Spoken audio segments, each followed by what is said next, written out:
किसान साथियों, अब हमारी धान की फसल गोब अवस्था में आ गई है। अर्थात अब कुछ दिन के बाद धान में बालियां निकलना स्टार्ट हो जाएंगी। जो धान की गोब अवस्था होती है, जिसको हम गबोर्ड अवस्था भी बोलते हैं, अगर आपके वहाँ पे किसी अन्य नाम से जानते हैं तो हमें नीचे कमेंट के माध्यम से ज़रूर बताइएगा कि जब बालियाँ तने के अंदर बनना चालू होती हैं, जिसको हम ज़्यादातर किसान साथी गोब या फिर गबोर्ड अवस्था के नाम से जानते हैं, उसको आपके वहाँ पर क्या बोला जाता है। तो यहाँ पे किसान साथियों, आज हम जानेंगे कि जब हमारी धान की फसल गोब अवस्था में चली जाती है तो इस अवस्था में क्या हमें यूरिया खाद का इस्तेमाल करना चाहिए या नहीं करना चाहिए। यूरिया डालते हैं तो हमें क्या नुकसान हो सकता है, क्या फ़ायदा हो सकता है। ये तमाम जानकारी के ऊपर आज की वीडियो सम्मिलित होने वाली है, तो पूरा वीडियो किसान भाइयों ज़रूर देखिएगा। और कोई भी आपके मन में सवाल हो, कुछ भी आपको जानकारी चाहिए, तो भी आप नीचे कमेंट कर सकते हैं, वीडियो को लाइक शेयर कर सकते हैं। तो चलिए, यहाँ पे हम आपको बताएंगे आखिर हमें धान में यूरिया जो है गोब अवस्था में डालना चाहिए या नहीं डालना चाहिए। सबसे पहले हम जानते हैं यूरिया डालने से आखिर फ़ायदा क्या होता है, क्योंकि किसान साथियों, फ़ायदे से ही आपको पता चल जाएगा कि इस अवस्था में आपको यूरिया डालना है या नहीं डालना है। किसान साथियों, वैसे तो यूरिया के बहुत सारे कार्य होते हैं। यूरिया में नाइट्रोजन होता है, नाइट्रोजन से पौधे में हरापन आता है, यानी क्लोरोफिल की मात्रा बढ़ती है। नाइट्रोजन से पीलापन चला जाता है, हरापन आता है। इसके साथ साथ अगर आप यूरिया डालते हैं तो पौधे का वानस्पतिक विकास, जिसमें हम पौधे का ऊपरी हिस्से वाला जो विकास मानते हैं, मतलब ज़मीन के ऊपर वाला जितना भी हिस्सा होता है, इसके सभी भागों के विकास के लिए नाइट्रोजन तत्व की काफ़ी ज़्यादा आवश्यकता पड़ती है। नाइट्रोजन तत्व से ही पौधे का वानस्पतिक विकास संभव हो पाता है। तो यहाँ पे अगर हम सीधी और एक सरल भाषा में आपको समझाएं तो पौधे में जो बढ़वार होती है, पौधे में जो कल्ले निकलते हैं, पौधे में जो हरापन रहता है, यह यूरिया यानी नाइट्रोजन की वजह से ही रहता है। नाइट्रोजन की वजह से ही हमारे पौधे में हरियाली देखने को मिलती है, अच्छी ग्रोथ, अच्छी बढ़वार, अच्छे कल्ले, अधिक फुटाव देखने को मिलता है। अगर इसकी कमी हो जाती है तो पत्ते में पीलापन आ जाता है, अच्छी ग्रोथ नहीं होगी, पौधे कमज़ोर पतले रहेंगे, ज़्यादा कल्ले भी नहीं आएंगे। तो यूरिया भी काफ़ी अच्छे से, मतलब नाइट्रोजन भी काफ़ी अहम होता है हमारे किसी भी फसल के विकास के लिए। हमारे मुख्य तीन तत्व होते हैं, नाइट्रोजन, फास्फोरस और पोटेशियम यानी पोटास। तो नाइट्रोजन तो हम यूरिया से पूर्ति करते हैं। कुछ मात्रा में नाइट्रोजन डीएपी में भी पाया जाता है और कुछ मात्रा में एनपीके में भी पाया जाता है। जैसे एनपीके 12 32 16 हो गया तो इसमें 12%, ऐसे ऐसे जो एनपीके आते हैं, जैसे 10 26 26 हो गया तो इसमें 10%। तो तरह तरह के एनपीके आते हैं, तरह तरह से आपकी खादें मिल जाती हैं। तो कुल मिला के सबसे ज़्यादा जो नाइट्रोजन है वो यूरिया खाद में ही किसान साथियों पाया जाता है। आजकल तो यूरिया गोल्ड भी आ गई है, जिसमें नाइट्रोजन के साथ साथ सल्फर भी मिला हुआ होता है। अभी जो हम यूरिया इस समय इस्तेमाल कर रहे हैं वह नीम लेपित यूरिया है, मतलब उसके साथ में नीम का कोटेड किया गया है। तो यहाँ पे आज का विषय तो है कि क्या हमें गोब की अवस्था में यूरिया डालना चाहिए या नहीं डालना चाहिए। जैसा कि मैंने आपको बताया, यूरिया डालने से पौधे की बढ़वार होती है, पौधे में कल्ले आते हैं, हरियाली होती है। अब जब आपकी फसल गोब अवस्था में चली जाती है तो इस आपको अपने फसलों को देखना है कि फसल में क्या हो रहा होता है। अब जब गोब अवस्था आती है तो आपके पौधे में क्या होता है, इस समय पौधे की बढ़वार रुक जाती है, पौधे के अंदर, तने के अंदर बालियों का विकास होना चालू हो जाता है।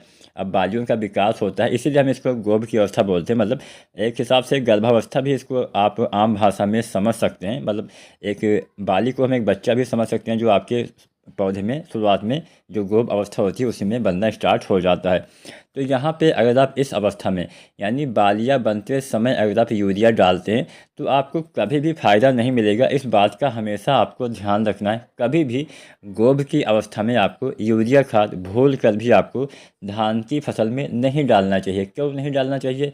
जैसा कि मैंने पहले आपको बताया, अगर आप यूरिया डालते हैं तो पौधे की बढ़वार होना स्टार्ट होती है। मतलब किसान साथियों, जब गोब अवस्था होती है तो आपके पौधे का सारा जो ध्यान होता है वो बालियों के विकास पे होता है। अचानक से जब आप यूरिया डाल देते हैं तो पौधा क्या करता है, पौधा समझ नहीं पाता है, पौधा अपनी बढ़वार को, मतलब अपनी लंबाई को बढ़ाने लगता है, जिससे क्या होता है, आपकी फसल लंबी होने की वजह से गिर जाती है, आपके तने कमज़ोर हो सकते हैं, जिससे फसल गिरने की संभावना बढ़ जाती है।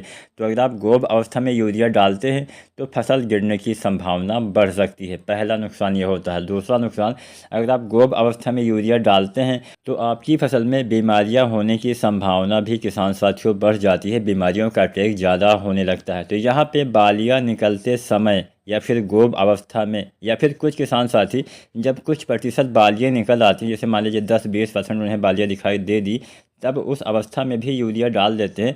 तो यूरिया, अब यहाँ पे नाइट्रोजन का कोई ज़्यादा काम ही नहीं होता है, जितना भी नाइट्रोजन पौधे को चाहिए होता है, क्योंकि जब पौधा बढ़वार कर रहा होता है उस समय ज़्यादा आवश्यकता पड़ती है।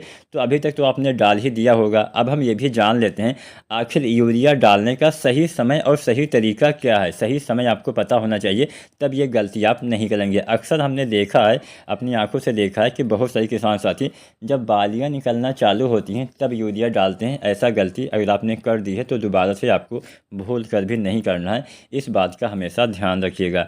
अब जानते हैं यूरिया हमें कब और कितनी मात्रा में धान की फसल में इस्तेमाल करना चाहिए। यहाँ पे जो हम मात्रा बताएंगे वह 1 एकड़ खेत की बताएंगे, और जो हम खाद की मात्रा बताएंगे वो हाइब्रिड धान की वैरायटियों के बारे में आपको बताएंगे।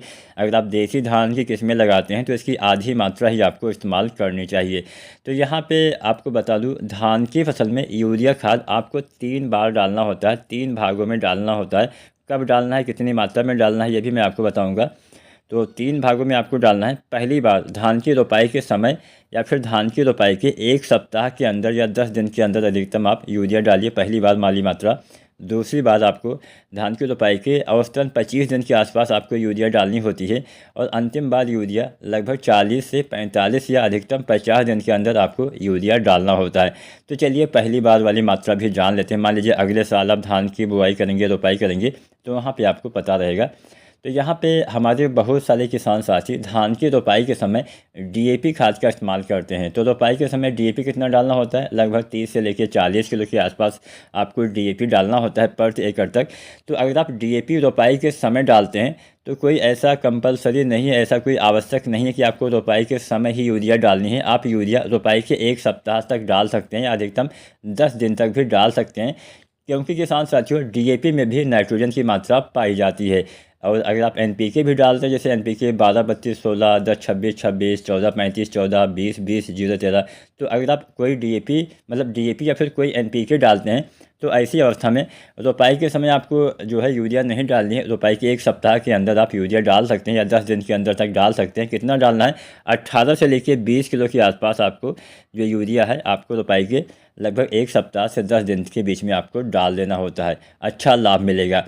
अब यहाँ पे एक खाद हम डालते हैं रोपाई के समय। अक्सर किसान साथी, कुछ किसान भाई जो है एसएसपी खाद का इस्तेमाल भी कर सकते हैं, जो सिंगल सुपर फास्फेट आता है उसका भी इस्तेमाल हमारे बहुत सारे किसान साथी करते हैं, तो उसको भी आप डाल सकते हैं। लगभग 90 से 110 किलो के आसपास आपको एसएसपी डालना होता है, और इसके साथ में नाइट्रोजन की थोड़ी ज़्यादा मात्रा डालनी पड़ती है, क्योंकि एसएसपी में नाइट्रोजन नहीं पाया जाता है।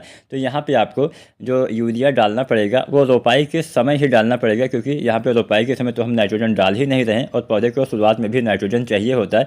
तो इसलिए एसएसपी अगर आप डाल रहे हैं अपने खेत में तो एसएसपी 90 से 110 किलो के आसपास, और साथ में यूरिया लगभग 30 से लेकर 35 किलो के आसपास रोपाई के समय ही डालना है। 1 सप्ताह के अंदर नहीं डालना है, रोपाई के समय ही आपको यहाँ पे यूरिया डाल देना है। इस बात का ध्यान रखिएगा। अब हम बात करते हैं दूसरी मात्रा। अब दूसरी मात्रा आपको डालना है 25 दिन के आसपास, लगभग 30 से लेकर 40 किलो। हमारी बहुत सारी किस्में तो 100 दिन में ही तैयार हो जाती है, तो जो किस्म बहुत जल्दी तैयार होती है उसमें आप दूसरी मात्रा 20 दिन तक भी डाल सकते हैं, अच्छा लाभ मिलेगा। मतलब 20 से 25 दिन तक जो किस्में जल्दी तैयार हो जाती है उसमें डालना है, और 25 से 30 दिन तक जो किस्में थोड़ा देर में तैयार होती है उसमें आपको 30 से लेकर 40 किलो यूरिया डालना होता है। 30 किलो कम दिन वाली वैरायटी में, 40 किलो देर से तैयार होने वाली किस्में में आपको यूरिया डालना होता है। मतलब 120 दिन से जो किस्म कम दिन में तैयार हो उसमें 30 किलो डालिए, और जो किस्म 120 दिन से ज़्यादा समय में तैयार हो उसमें 40 किलो यूरिया आपको डालना चाहिए। अंतिम मात्रा आपको 40 से 50 दिन के बीच में डालना है। कितना डालना है, 30 से लेकर 40 किलो 1 एकड़ खेत में आपको यूरिया डालना होता है। मतलब आपको धान की फसल में यूरिया 50 दिन के अंदर ही डाल देना है, 50 दिन के बाद आपको नहीं डालना चाहिए। अगर आप चाहते हैं यूरिया का अधिक लाभ मिले, अगर आप चाहते हैं कि आपका पैसा बर्बाद ना हो, तो यूरिया हमेशा धान की रोपाई के 50 दिन के भीतर, मान लीजिए किसी कारणवश देर हो गया तो 55 दिन तक डाल सकते हैं। वैसे 50 दिन का समय काफ़ी परफेक्ट माना जाता है। जब आप अंतिम बार यूरिया डालते हैं तो इसके साथ में आप चाहें तो पोटास भी डाल सकते हैं। पोटास भी हमें 2 बार डालना होता है, आधी मात्रा रोपाई के समय और आधी मात्रा 40-50 दिन पे। तो यहाँ पे 30 से 40 किलो के आसपास पोटास भी हम डालते हैं, तो 15 से 20 किलो रोपाई के समय डालिए, और 15 से 20 किलो जब आप अंतिम बार यूरिया डालते हैं तब आपको एमओपी पोटास इस्तेमाल करना होता है। जो किस्में बहुत जल्दी तैयार होती हैं उसमें आपको 25 किलो ही पोटाश डालना होता है, तो 12.5 किलो रोपाई के समय और 12.5 किलो आपको 40-45 दिन पे डाल देना चाहिए। पोटाश और यूरिया एक साथ डालेंगे, अच्छा लाभ मिलेगा। तो उम्मीद करते हैं आज की जानकारी आपको पसंद आई होगी। वीडियो जानकारी पसंद आई है तो लाइक करें, कोई सवाल हो नीचे कमेंट करें और चैनल को सब्सक्राइब करें।